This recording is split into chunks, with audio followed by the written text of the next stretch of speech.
It's Wednesday, the 18th of May, 2022. Welcome to the Fast Five by Fear and Greed, where we give you the top 5 business stories you need to know in just 5 minutes.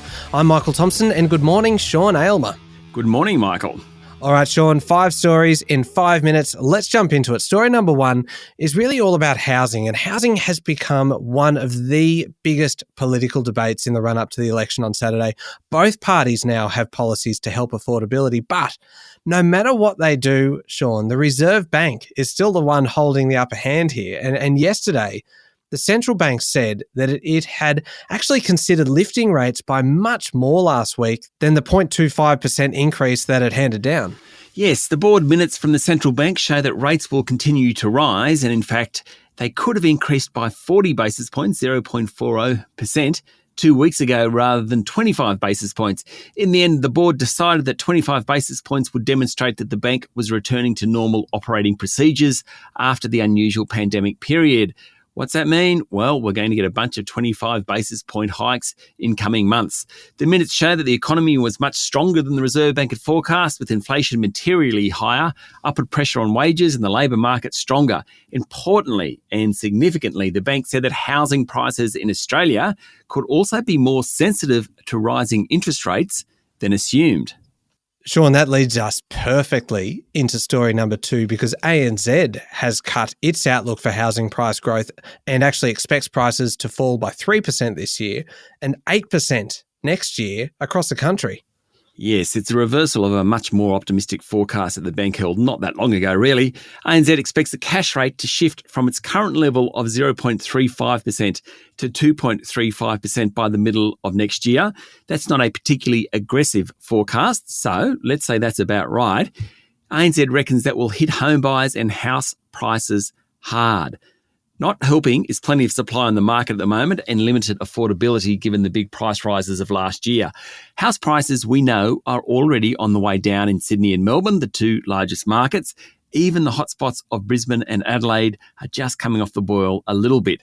ANZ reckons Sydney will be hit hardest, with prices down 7% this year and 8% next year. Melbourne will be 5% this year, 6% next year. Brisbane, Adelaide and Perth are all expected to rise this year before falling next year. Not good news for homeowners, but some good news for home buyers. Yeah, no, that's right. Story number 3, Sean, we are just 3 days out now from polling day, and the 2 leaders, Scott Morrison and Anthony Albanese, are making last-minute fly-throughs of marginal seats, and it seems like they are increasingly trying to show themselves as forward-thinking. Yeah, that's right. I don't know if they've noticed it, but in the last few days, they've been talking about their vision much more than they ever did early in their campaign. The coalition released its policy costings yesterday. It featured a $1 billion improvement to the bottom line since the March budget.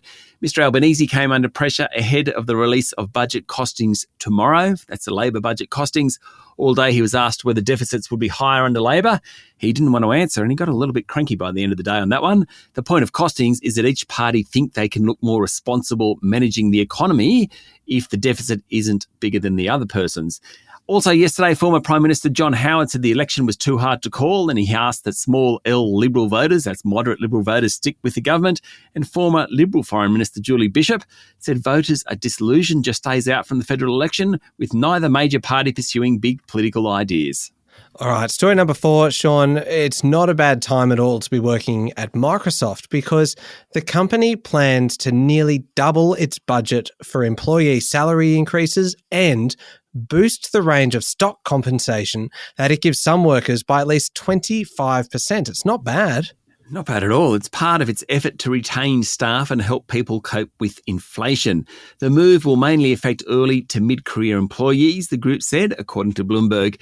The battle for staff is ferocious globally, particularly in the tech sector. It's not only the big tech giants like Microsoft, Amazon, Google, Meta, which owns Facebook.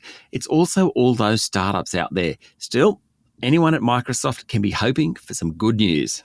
And finally, Sean, Japan is at last opening the door to travellers. But when I say opening the door, it's probably a little misleading. It's unlocked it, and it's just creaking it open about an inch or so. Look, Japan will allow small groups of tourists in on package tours later this month on an experimental basis, a first step in welcoming back the foreign travellers who have been shut out for most of the coronavirus pandemic.